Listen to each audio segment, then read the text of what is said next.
સુરેન્દ્રનગર ધ્રાંગધ્રા કોંડ ગામે વીજલાઇન મામલે ખેડૂતોનો વિરોધ જોવા મળી રહ્યો છે। ખાનગી કંપની દ્વારા વીજલાઇન નાખવા મુદ્દે વિવાદ, ખેડૂતોએ વિરોધ કરતા પોલીસ દ્વારા અટકાયત કરવામાં આવી છે। ગ્રામ સભામાં ઠરાવ બાદ પણ વીજ કંપનીએ કામગીરી કરતા રોજ પોલીસને સાથે રાખીને વીજલાઇન નાખવાની ચાલુ હતી કામગીરી।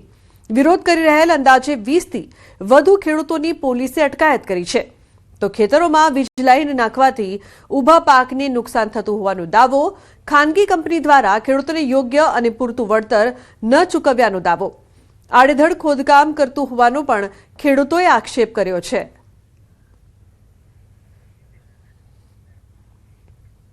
બનાસકાંઠા જિલ્લા પંચાયત હસ્તક વહીવટી તંત્ર દ્વારા તાજેતરમાં જ 325 જેટલા તલાટીઓની સામૂહિક બદલીઓ કરવામાં આવી છે।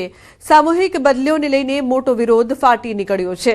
જિલ્લામાં 200 જેટલા તલાટીઓએ બદલી પ્રક્રિયામાં ભારે અન્યાય અને વહાલા દ્વાલાની નીતિ અપનાવાઈ હોવાના ગંભીર આક્ષેપો કર્યા છે અને હવે આ મામલો જિલ્લા પંચાયત પ્રમુખ સુધી પહોંચી ગયો છે। ઉલ્લેખનીય છે કે સામૂહિક બદલી માટે તંત્ર દ્વારા ઓનલાઈન અરજીઓ મંગાવવામાં આવી હતી। તલાટીઓનો આક્ષેપ છે કે ગૂગલ લિંકમાં તેઓએ જે ભલામણો, રજૂઆતો અને વ્યાજબી માંગણીઓ કરી હતી તેને તંત્ર દ્વારા સદંતર ધ્યાને લેવામાં આવી નથી, તેમજ વહીવટી તંત્ર અને તલાટી મંડળના હોદ્દેદારોએ મિલીભગતથી વહાલા દ્વાલાની નીતિ ચલાવી હોવાના આરોપ મૂક્યા છે, જેથી તમામ બદલીઓ પર તાત્કાલિક અસરથી રોક લગાવીને ફરી પારદર્શક રીતે પ્રક્રિયા શરૂ કરાય તેવી માંગ કરાઈ છે। જિલ્લા મંડળના માણસો જ ભેગા હોય એવું લાગે છે। અમારા તલાટી વહીવટી તંત્રમાં જે તલાટી મંડળના જે અમારા હોદ્દેદારો છે એ પણ સાથે રહી અને વહીવટી તંત્ર સાથે મળીને જ આ કરેલું લાગે છે। પણ ગૂગલ લિંક ભરેલું હોવા છતાં એના મુજબ બદલીઓ થયેલ નથી, પારદર્શક બદલી પણ નથી થયેલી, જેના માગ્યા મુજબ બધા સેજા મળ્યા બધા નથી મળ્યા અને અમે લગભગ સિનિયર તલાટીઓના બદલી નાખ્યા છે, જુનિયરોના સારા સેજા આપ્યા છે। વલસાડ જિલ્લામાં એટીએસ અને વલસાડ એસઓજીનું સફળ ઓપરેશન। ગુજરાત એટીએસ અને વલસાડ એસઓજીનું સંયુક્ત ઓપરેશન વાપીના કુંતા ગામેથી મેફેડ્રોન ડ્રગ્સને લઈને મોટી કાર્યવાહી કરાઈ છે। કુંતા ગામે ગોડાઉનમાંથી ઝડપાયું છે કરોડો રૂપિયાનું ડ્રગ્સ। 2 આરોપીની ધરપકડ કરાઈ છે। એક આરોપી વોન્ટેડ છે તો 72 લાખથી વધુની કિંમતનું 2.37 કિલો મેફેડ્રોન ડ્રગ્સ જપ્ત કરવામાં આવ્યું છે। અંદાજિત 500 ગ્રામથી વધુ મેફેડ્રોન ડ્રગ્સ કબજે કરવામાં આવ્યું છે। ફરી એકવાર વાપીમાં ચાલતા નશાના કાળા કારોબારનો પર્દાફાશ। પ્રાથમિક તપાસમાં બહાર આવ્યું છે કે આરોપીઓ ભંગારના ગોડાઉનની આડમાં ડ્રગ્સ રેકેટ ચલાવતા હતા। અહીં પ્રવાહી એમડી ડ્રગ્સને સૂકવીને પાવડર બનાવી તેની પેકિંગ કરી અહીંથી સપ્લાય કરતા હતા। આખરે આ રેકેટનો પર્દાફાશ થતા આગામી તપાસમાં નશાના રેકેટમાં મોટા અને ચોંકાવનારા ખુલાસા થવાની શક્યતા જોવાઈ રહી છે।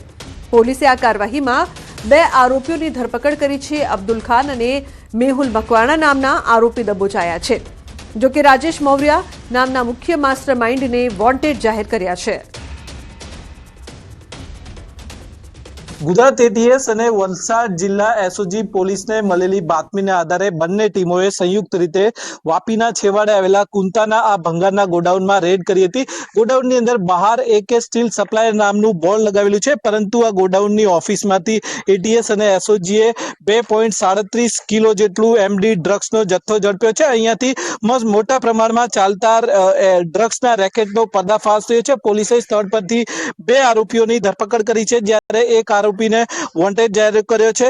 અહીંયાથી એક આરોપી જે એક વોન્ટેડ જાહેર કર્યો છે એ વોન્ટેડ છે, મુખ્ય સૂત્રધાર છે ને અહીંયા આગળ આરોપીઓ આ ભંગારના ગોડાઉનની અંદર છે પ્રવાહી સ્વરૂપમાં એમડી ડ્રગ્સને સૂકવી અને તેનો પાવડર બનાવીને ત્યારબાદ પેકિંગ કરી અને ત્યાં સપ્લાય કરતા હતા। આ અગાઉ પણ વલસાડ જિલ્લા એસઓજી અને એટીએસની સંયુક્ત ઓપરેશનમાં દમણના એક ફાર્મ હાઉસમાંથી એમડી ડ્રગ્સ બનાવવાનું રેકેટ ઝડપાયું હતું, જ્યારે વાપીના એક બંગલોમાંથી મોટી માત્રામાં એમડી ડ્રગ્સનો જથ્થો પણ ઝડપાયો હતો અને ફરી એક વખત એટીએસ અને એસઓજી અહીંયા આગળ રેડ કરી છે। આથી વાપી અને આસપાસના વિસ્તારમાં ચાલતા નશાના કાળા કારોબારનો પર્દાફાશ થયો છે। આગામી સમયમાં હજુ તપાસની અંદર વધુ ચોંકાવનારા ખુલાસા થવાની શક્યતાઓ જોવાઈ રહી છે।